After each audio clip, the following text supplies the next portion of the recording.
Itu masalahnya. Mereka punya basis gitu. Mereka punya basis titiknya punya.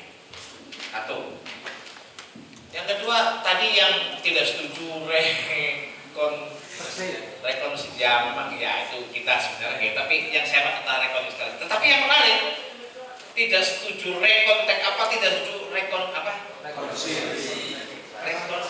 rekonsiliasi, tapi setuju pemimpin harus non muslim boleh-boleh aja gitu. Itu menarik menurut saya. Jadi saya namanya bertabrakan gitu ya.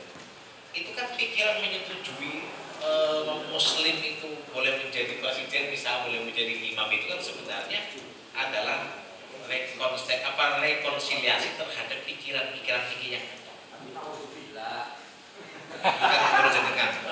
Sekarang saya mau nanya, saya kira tidak bijak juga menyatakan begitu. Ketika NU itu menyatakan negara bangsa boleh nggak pilih non-muslim jadi pemimpin? Nah, kalau dipilih boleh-boleh aja. Oh milih kok. Itu konsekuensinya Pak. Kita itu ngomong negara bangsa kita terima. Apa wamayatabu alaihi? Maka pertanyaan saya, boleh nggak non-muslim jadi pemimpin? Kalau dikatakan nggak, kalau dikatakan nggak boleh, itu mengingkari keputusan kita. Boleh Pak, boleh. Tapi soal pilih tidak pilih itu soal lain. Iya.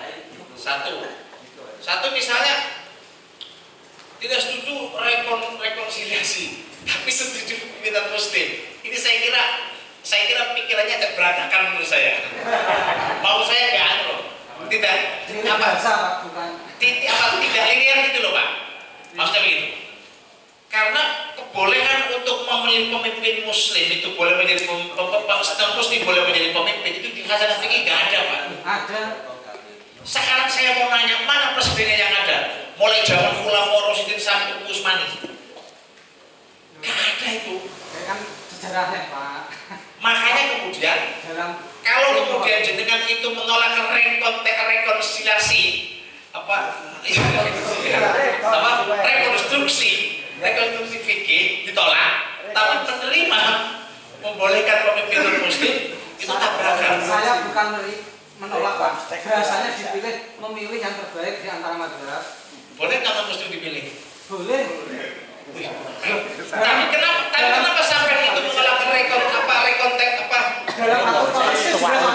Iya, tapi pertanyaannya kenapa jenengan itu tadi menolak adanya gagasan rekonstruksi? Saya menolak bahasanya, bukan menolak prakteknya Pak. Bahasanya bukan prakteknya, soalnya apa? Karena begini, pikiran untuk menyatakan bahwa non-muslim itu boleh itu bagian daripada rekonstruksi atau rekonstruksi dari khazanah fikih yang ada. Tapi dia menolak bahasa itu. Oke, nggak apa-apa kalau bahasa, tapi kan faktanya sama melakukan itu gitu loh. Ya saya sih oke aja sebagai sebuah ini saya nggak ada masalah. Tapi saya agak mempertanyakan model berpikirnya, cara berpikirnya. Di satu sisi kita menolak rekontekstualisasi atau rekonstruksi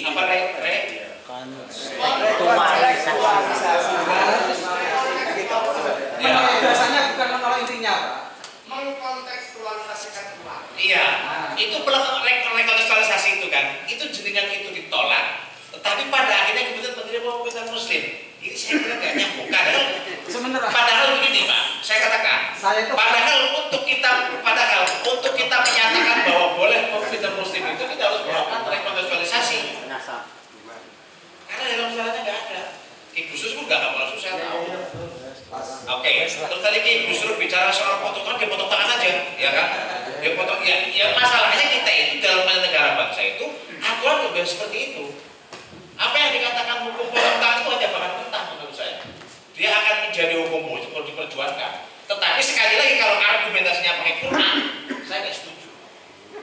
Saya nggak setuju kalau argumentasinya pakai Quran. Susah diterimanya masalahnya. Kenapa? Karena saya katakan bahwa sesuci apapun argumen akli itu hanya komunal, hanya umat Islam saja. Orang muslim nggak mau. Tapi kalau argumentasi murid misalnya begini, ya kita usulkan yang mencuri itu dipotong tangannya misalnya. Argumentasinya apa? Lebih irit misalnya. Itu argumentasi publik loh ya. Tapi kalau argumentasinya Quran ya cuma umat Islam aja.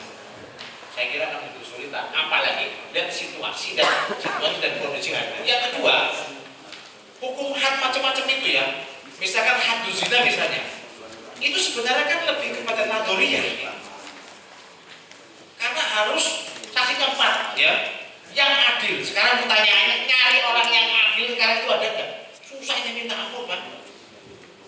Sama kayak hukum-hukum itu, makanya kadang-kadang kita perlu berpikir untuk mencoba melakukan penerapan pilihan-pilihan lah ya. Tapi sepanjang itu disepakati oleh meja buat ya, menurut saya sih nggak sah-sah aja itu. Tetapi kita juga perlu mikirin juga gitu. Oke.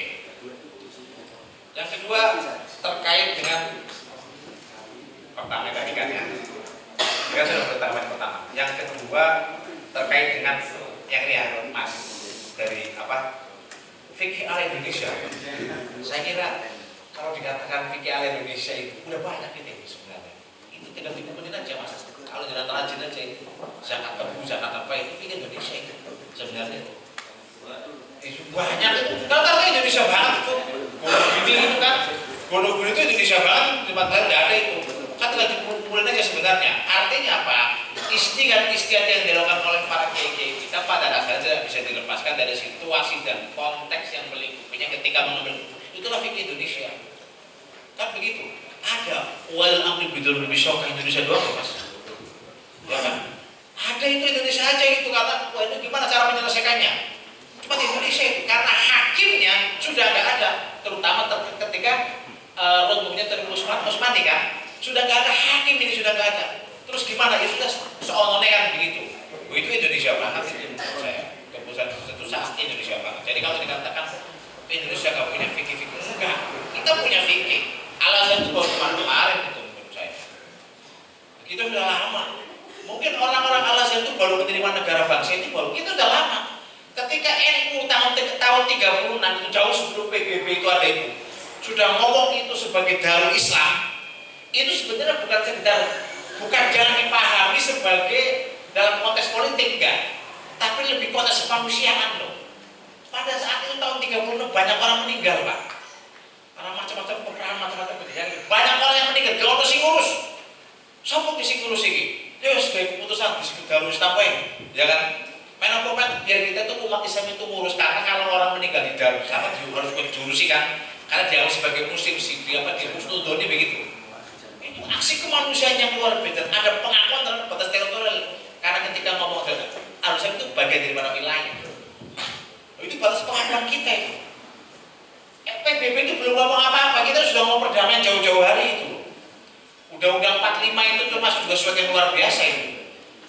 Itu menolak penjajahan itu bagian daripada ikhtiar kita bangsa Indonesia untuk memberikan menyongsong peradaban baru sebenarnya itu.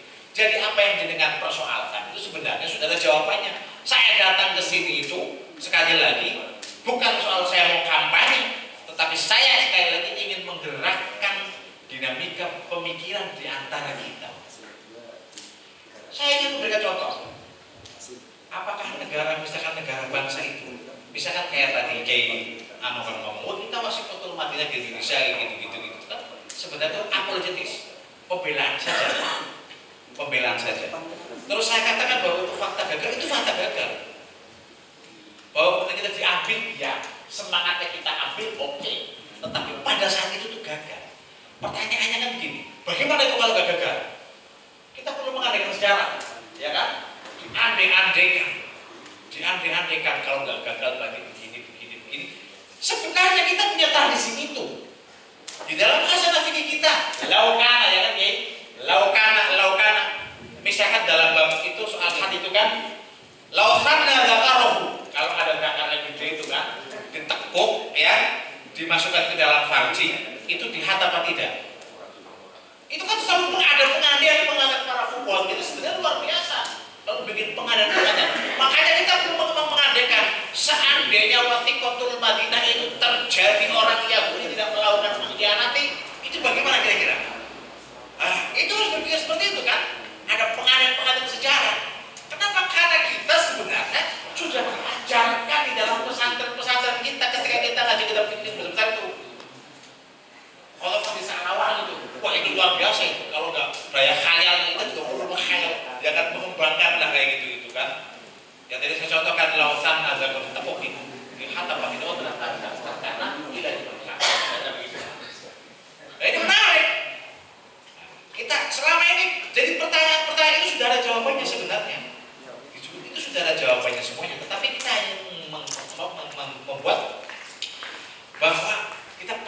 melakukan rekonstruksi dan ini dilakukan oleh kiai kita sebenarnya. Saya ingin mengambil contoh misalnya konsep dhimmi, konsep harbi, konsep musta'man, konsep mu'ah itu gak menemukan momentumnya hari ini. Apa kiai-kiai memaksakan itu?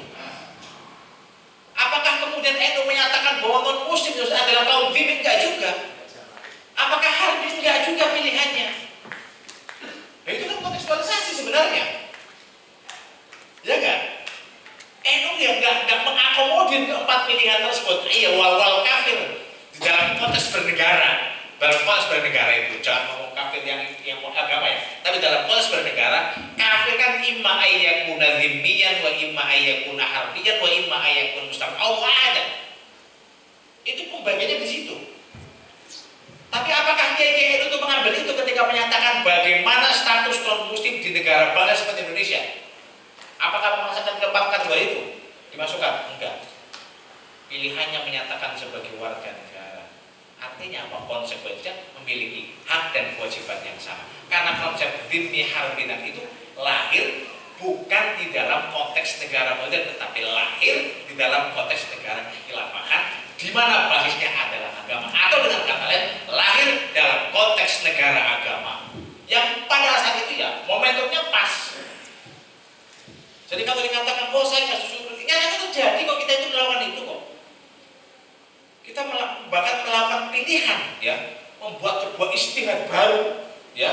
Tetapi pijakannya adalah dengan melihat penjelasan mengenai istihad lama, yaitu yang membagi kafir itu ada harbi, ada musta'man, ada mu'ad, ada dhimmi. Kan diajarkan tawhidul ahkam bitawhidul azminati wal amkinah itu kan. Itu kan bagian daripada rekontekstualisasi. Ya kan Kiai, bagian daripada kaidah yang bisa digunakan kita untuk melakukan rekontekstualisasi terhadap sesuatu yang baru. Gak harus kalau ditarik-tarik. Sama seperti NU ketika menolak kekhilafahan yang digembar-gemburkan HTI. Kenapa? Karena sudah gak memungkinkan hari ini ya. Mungkin ke depan kalau misalnya ke depan ada mungkin mau kiamat mungkin dia. Tapi kalau hari ini kita nggak memungkinkan itu. Mau seorang misalkan mau Arab Indonesia itu kan. Kalau misalkan kita ngomong mayoritas Indonesia itu mayoritas adalah muslim, maka yang berhak menjadi khalifah itu dari Indonesia. Tapi apa mereka mau? Untuk yang misalkan kayak malah jauh-jauh Arab, kayak Malaysia belum orang gitu, mau? Nggak mau. Itu artinya apa? Gagasan menjadikan khilafah tunggal itu menjadi problematis. Maka ketika dikatakan ittihad sisi kesatuan politik umat Islam dimentahkan, diterjemahkan dalam bentuk kepemimpinan tunggal, itu berat Pak. Kepemimpinan tunggal juga bisa menimbulkan masalah enggak kalau dalam hari ini ya. Dulu mungkin orang soleh-soleh dan sekarang berat juga Pak. Tanggung jawabnya kan Gusti Allah Pak. Kalau orang pakai keuangan negara tanggung jawabnya Gusti Allah, jadi nggak ada KPK itu kan. Oh begitu kayak gitu. Nah repot juga. Kalau sekarang kan ya tanggung jawab Allah juga, tapi tanggung jawab kepada publik juga penting. Terus sekarang aja tidak usah banyak-banyak itu Pak. Masjid itu kalau dapat sumbangan, jadi kan umumkan loh. Sumbangan sekian dari sekian untuk keperluan ini itu diumumkan loh. Publik itu loh. Sebagai bentuk tanggung jawab publik. Kalau khalifah nggak punya kewajiban begitu Pak. Namanya khalifah itu kan katanya kan niabah sebagai representasi daripada Allah dan Rasulullah itu kan namanya juga pemerintahan agama. Nah itu ternyata dalam perkembangannya menimbulkan masalah bahwa kemudian kita perlu mengambil hal-hal yang baik yang relevan, ya kita itu menjadi kewajiban kita ketika melakukan istighfar ulang. Saya kira itu monggo.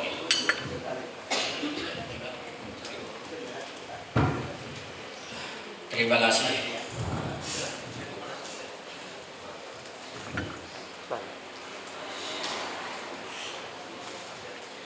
Karena ini tema besar, mestinya tidak cukup hanya dibahas pada waktu yang singkat atau 3 jam.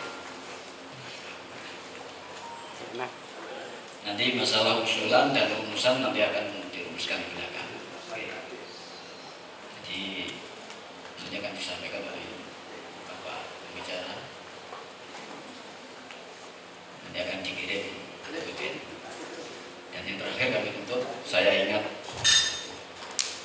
tahun 80-an itu ada Profesor Fazlur Rahman. ditanya seseorang, ke depan kira-kira Islam memunculkan peradaban dari negara mana? Itu beliau menjawab Indonesia. Hari ini barangkali PBNU membuktikan ini. Tepuk tangan. Dari kami cukup sekian. Kita kembali ke Bapak James. Rangkuman.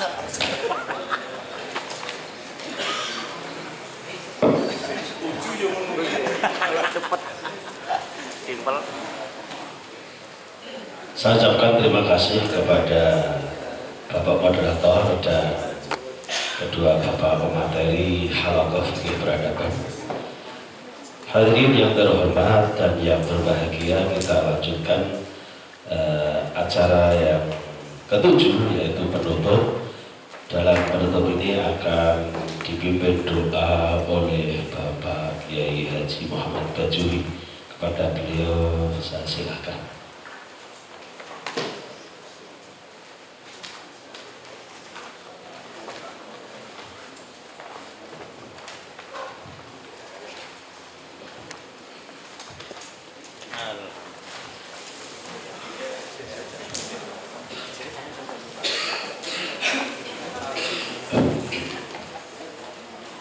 Al-Fatihah.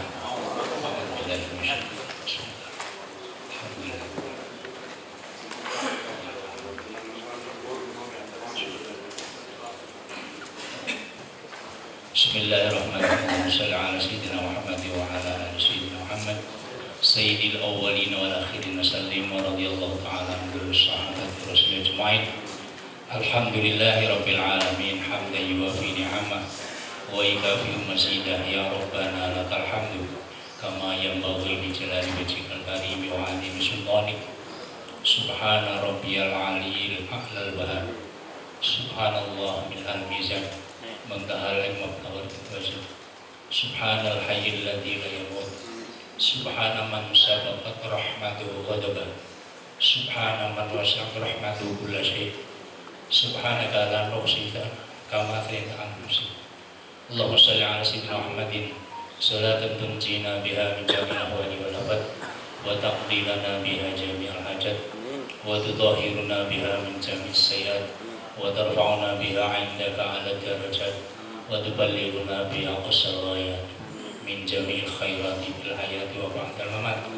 Allahumma shalli 'ala sayyidina Muhammadin tibbil qulubi wa dawaiha wa afiyatil wa shifaiha wa nurul absar wa diyaiha wa ala alihi wa sahbihi wa sallim. Allahumma ya Allah bi barakatil Fatihatil mu'azzamah wa saqil mathani an taftah lana ya Allah kullu khair wa an taj'alana min ahli khair wa an tu'amilana mu'amalataka lil khair wa an tahfadhana ya Allah fi dina wa anfusina wa min kulli fitnatin wa husni wa dhaika ala syammadin. Rabbana Allahumma ya Allah la tada'lana fi majlisina hadha ya Allah dzamban illa ghafarta wa la hamman illa farajta wa la aiban la satarta wa la maridan la syafaita wa la hajatan min hawajid dunya wal akhirah illa qadaitaha wa najjahtaha wa yassartaha innaka ala kulli syai'in qadir innaka la tukhliful mi'ad bi rahmatika ya arhamar rahimin. Rabbana atina fid dunya hasanah wa fil akhirati hasanah wa qina adzabannar. Wassallallahu ala sayyidina Muhammad wa alihi wasallam. Bihaqqi subhana rabbika rabbil izzati amma yasifun. Wassalamun ala mursalin walhamdulillahi rabbil alamin. Bismillahir rahmanir rahim.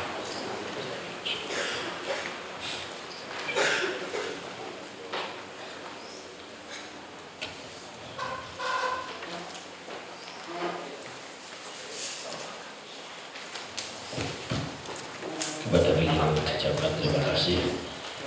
Bapak Ibu hadirin yang berbahagia, demikian tadi beberapa rangkaian acara yang berlangsung dalam Halaqah Fikih Peradaban hari ini. Untuk acara selanjutnya adalah Isoma yang sebenarnya dilaksanakan sebelum diskusi, tetapi hari ini kita langsungkan diskusi dan kita selesaikan, sehingga untuk Isoma kita laksanakan setelah doa ini. Moga nanti bisa menuju ke tempat beberapa pertama. Dari saya selaku pembawa acara, mohon maaf apabila ada salah dan khilaf dalam berkata. Mohon maaf yang sebesar-besarnya. Wallahu a'lam bishawab. Wassalamualaikum warahmatullahi wabarakatuh.